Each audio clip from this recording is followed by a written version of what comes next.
everyone, welcome back to Needle Workshop. My name is Emily and I'm back today with another tutorial for a brand new pattern inspired by Mitsuri from Demon Slayer. I'm sure you've all heard of the show. Now this pattern is available online for download along with the fully written tutorial. The pattern will be linked in the description box below. The written tutorial also includes tons of info like how to properly measure yourself, how to print the pattern, along with material suggestions and the tools used in the tutorial. As always, we worked really hard on this, so please make sure to check it out. Now, before we get started, I'd like to let you all know that we already have a video that covers all of the materials we've used for this project, available on our YouTube, along with a few extra fabric suggestions. There's also more info on the materials used, available in the instruction manual that comes with the pattern. And as always, I suggest making a quick mock-up to make sure that the fit is right for you. If you plan, like me, on making big fake boobs, then make sure to have these ready to test the fit. Also keep in mind that all our seam allowances are 1 centimeter from the edge, unless specified otherwise. In this case, when using an overlock, which is more likely to be sewing 7 millimeters from the edge, you'll need to trim off the excess 3 millimeters as you do so. And now without further ado, let's get started. Take out your color and color lining. If your fabric is very thick already, I suggest skipping the interfacing. But if it's light to mid-weight, then make sure to interface the color lining. Right side to right side, place the two pieces to each other and sew together along the top and the side edges. Cut off the excess seam allowance from the corners.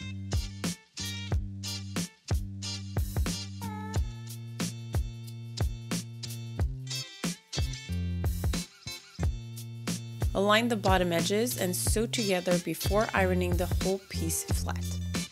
Your seam should naturally roll towards the color lining since it is, in fact, a little smaller. Take out your stand color pieces. Align the first stand color piece right side to right side along the bottom side edge of the collar, making sure to place the color between the notches of the stand.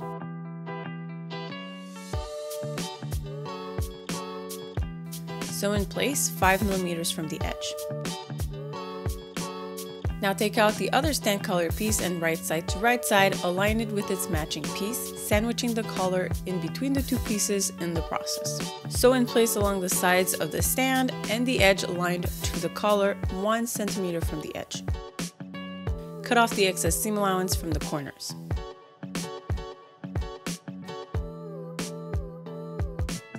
Turn inside out, iron flat, and set aside.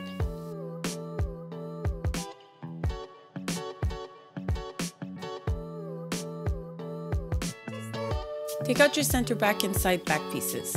Align them appropriately at the side seams and sew them in place with an overlock.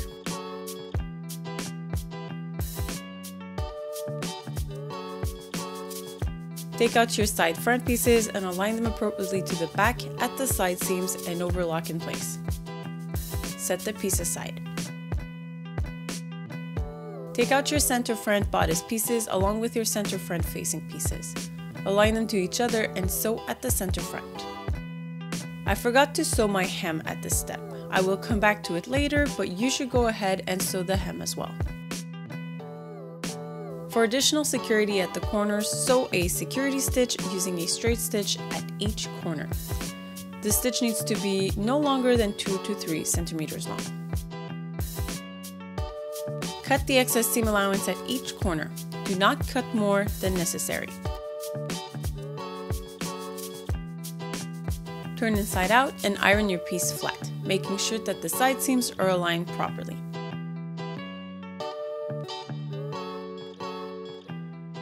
Once again, your seam should roll towards the facing. I'm gonna go ahead and finish up my hem like a dingus now, but yours should already be good to go.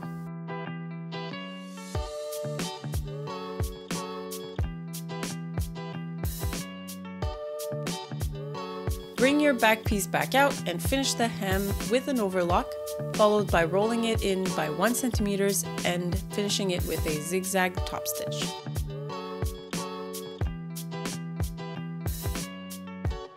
Align the two center front pieces to the side front pieces, right side to right side, and sew in place with an overlock. If your center front facing is the one up against your side front piece, then you have it the wrong way.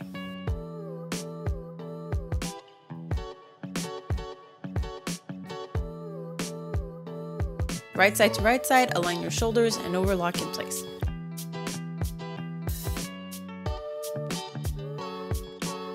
Turn your bodice inside out. We shall now proceed to attach the collar. The collar can be a little tricky. Start by making sure that your collar is falling in the right direction, then start aligning your stand collar along the neckline. We'll start by sewing only one of the stand collars to the right side of the bodice.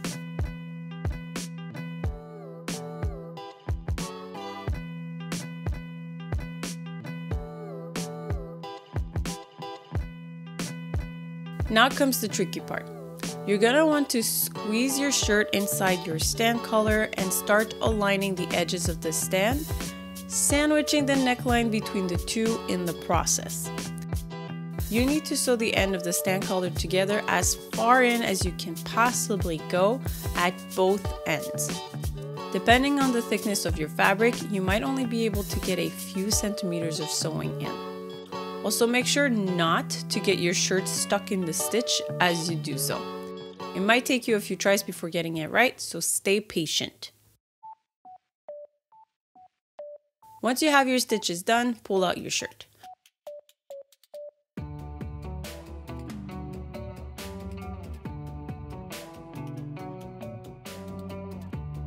We'll finish the inside of our stand by folding it in by 1 centimeter at the undone edge and sewing it down with a hand stitch.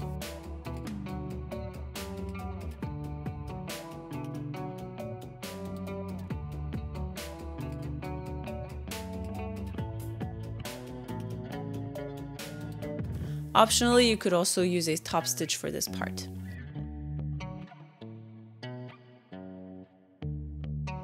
We'll be finishing our armholes with an overlock, followed by turning it in by 1 centimeter and finishing it with a zigzag top stitch.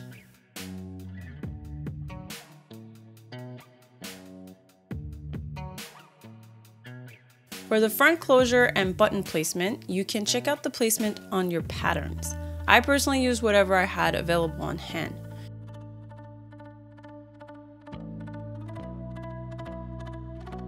You might also notice that there is a huge dart that isn't found on the original pattern around the bust.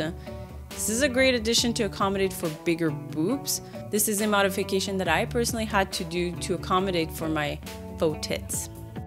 And with that, we are done.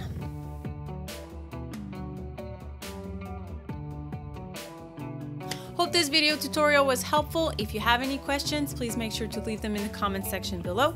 If you like this kind of content, then please give it a big thumbs up and make sure to subscribe and ring the bell to be notified of all our upcoming cosplay tutorials. Now, if you'd like to know more about our upcoming projects, please feel free to follow us on Facebook, Instagram, or Twitter. We post a lot of stuff there that you won't see here on YouTube. Mostly because we don't have a community tab yet. Eventually, hopefully. Also, if you ever use any of our patterns or tutorials, please give us a shout out on all our social media. We love to see and share your work. So until next time, good luck with your project, guys. Bye bye.